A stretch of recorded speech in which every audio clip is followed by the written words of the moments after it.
রাতের ডিনারের জন্য বানাচ্ছি পনির মশলা। তো গাইস আজকে কিন্তু ভিডিওটা দেখো অন্যভাবে শ্যুট করলাম। তো আজকে বানাবো পনির মশলা।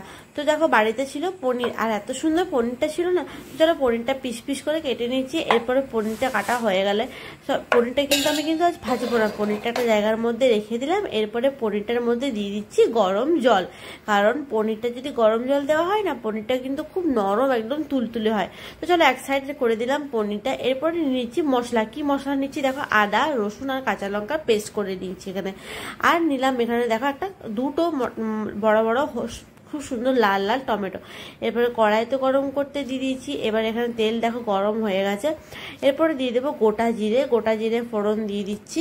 গোটা জিরেটা হালকা ফ্রাই হয়ে গেছে। এরপরে দিয়ে দেবো এখানে মশলা, আদা রসুন আর কাঁচা লঙ্কা। তোমরা চাইলে এখানে কিন্তু শুকনো লঙ্কা ইউজ করতে পারো। তো চলো মশলা দেওয়া হয়ে গেল। এরপরে দেবো হলুদ, এরপরে পরিমাণ মতো দিয়ে দেবো লবণ, আর দিয়ে দেবো ধনের গুঁড়ো। চলো হাফ চামচের মতো ধনে গুঁড়ো দিয়ে দিচ্ছি। আর দেবো হাফ চামচের মতো কাশ্মীরি লঙ্কাটা দিলে কি খুব ভালো কালারটা হয়। এরপরে দেবো কেটে রাখা টমেটোগুলো মোটামুটি দেওয়া হয়ে গেল। তারপরে মশলাটার সঙ্গে খুব ভালোভাবে টমেটোটা মিশিয়ে নেব। তো গাইজ আজকে ভিডিওটা শ্যুট করার কারণ হচ্ছে গিয়ে আমি অনেক রকমভাবে ভিডিওগুলো দেখতে থাকি, কিন্তু আমার খুবই ইচ্ছে করে যে এরকমভাবে তোমাদের সাথে একটা ভিডিও শেয়ার করবো। তো আগে দেখো এখানে টমেটোটা গলে গেছে। টমেটোটা খুন্তি করে একটু চেপে দিচ্ছি। দেখো টমেটোটা পুরোটাই গলে গেছে। তো এরপরে হালকা হালকা মশলাটা ফুটতে থাকুক। দেখো এখানে তেল ছেড়ে এসেছে, তার মানে মশলাটা খুব ভালোভাবে একদম খুব সুন্দর কষানো হয়ে গেছে।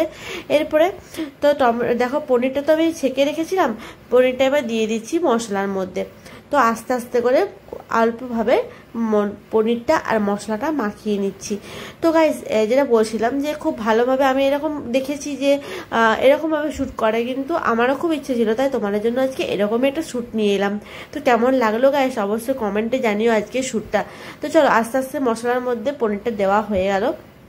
এরপরে দেখো একটু জল দিয়ে দিচ্ছি, হালকা একটু ফুটতে থাকুক, তারপরে পনিরটা আমার রেডি হয়ে যাবে।